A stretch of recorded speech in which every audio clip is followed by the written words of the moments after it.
On February the 13th, 1542, a small procession made its way to the scaffold at the Tower of London. Katherine Howard, the young Queen of England, was led to her death. She was a girl barely out of her teens, executed on a cold winter morning. But her story, of course, doesn't start with her tragic end. It starts with a chaotic and surprisingly unsupervised childhood. How did a girl who grew up in an environment filled with secrets and scandal ever become the queen of one of the most powerful and ruthless kings in history? To understand how she lost her head, we have to go back to where she found her feet, her dysfunctional family, and the house that shaped her. Meet Lord Edmund Howard. If you thought the Duke of Norfolk's family was all power and prestige, think again. Edmund was the son of the powerful Duke of Norfolk, the second Duke of Norfolk, making him a brother to Thomas Howard, the third Duke of Norfolk, the influential figure that most people know from their Tudor history. While his brother Thomas became a key player at court and his other brother Edward was a companion to the king, Edmund never quite reached those heights. In his younger days, it seemed like he had a promising future. He started out as a page boy in the court of Henry VII. He even participated in the coronation jousts for Henry VIII and his first wife, Catherine of Aragon. He was even the marshal of the horse at the pivotal Battle of Flodden in 1513. This was, of course, a huge honor. His father was the one who was leading those troops. But somewhere along the way, that promise fizzled. By the time he was raising a family, he had become a hot mess.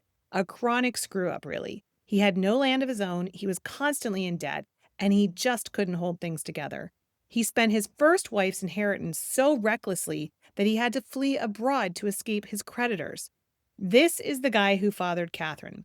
As one biographer, Gareth Russell, put it, she had the bad luck to be born to a man who peaked long before he became a father. Edmund was a toxic combination of corrupt, unstable, and pathetic, and he was the furthest thing from the ideal Tudor patriarch.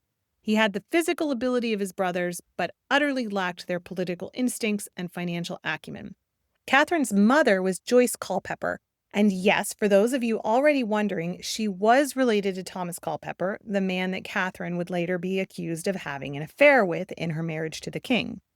Thomas was actually her second cousin, a close connection that shows just how tightly woven the Tudor court was.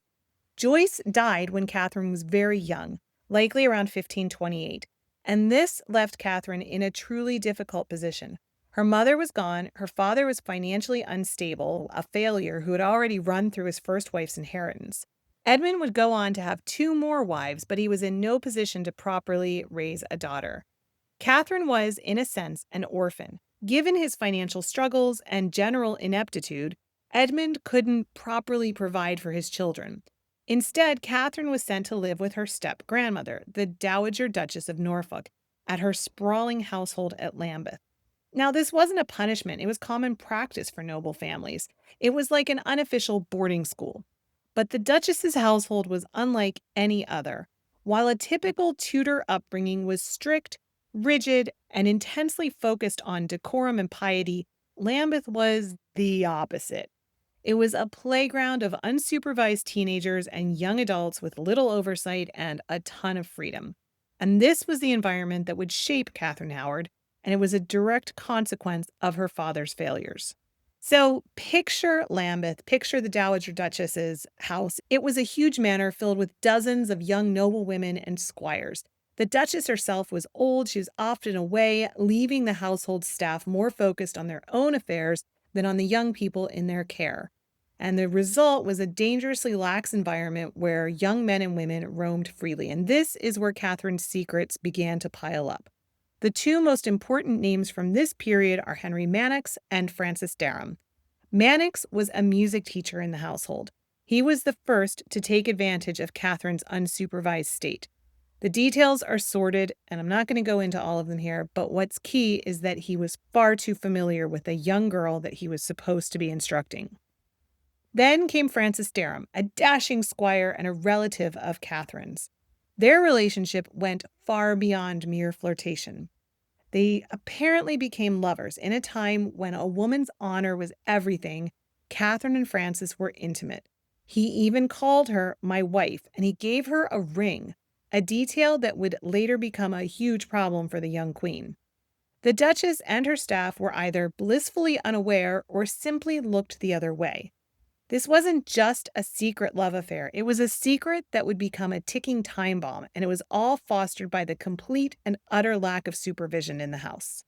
Catherine's time at Lambeth and the secrets that she kept there couldn't last forever. Sometime in 1539, she was finally pulled from the chaotic orbit of the Dowager Duchess's household. She was sent to court, where her powerful uncle, the Duke of Norfolk, had arranged for her to become a lady-in-waiting to Henry VIII's fourth wife, Anne of Cleves. It must have been a jarring transition. One moment she was living in an unsupervised free-for-all, carrying on secret affairs, and the next she was thrown into the most structured, high-stakes, and frankly dangerous court in all of Europe. At court, Henry VIII's new marriage was already a disaster. He had, of course, been repulsed by Anne of Cleves from the moment he met her. Their marriage was unconsummated, and he was actively looking for a way out. His eye quickly fell on a young, lively lady-in-waiting, Katherine Howard. She was pretty, flirtatious, and, crucially, a member of the powerful Howard family. This wasn't just a matter of lineage, it was a matter of politics. The Howards were ambitious and wielded immense influence at court. The family also had a proven track record of placing women on the throne. Of course, Henry's second wife, Anne Boleyn, was also a Howard. They knew how to play the game, and they were eager to put another one of their own in a position of power.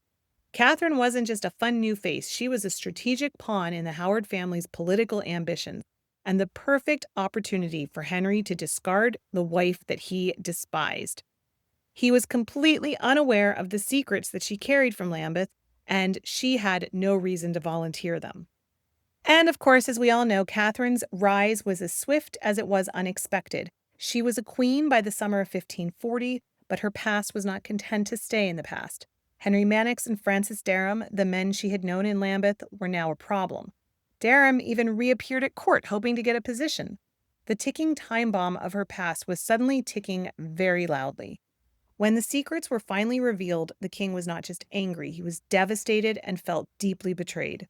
The rose without a thorn that he had doted on was not the innocent young girl he had believed her to be. That just goes to show how gross the whole thing was.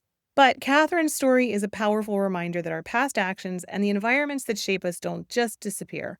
Her story isn't about a reckless queen, it's about a young woman who was ill-prepared for the role that she was given.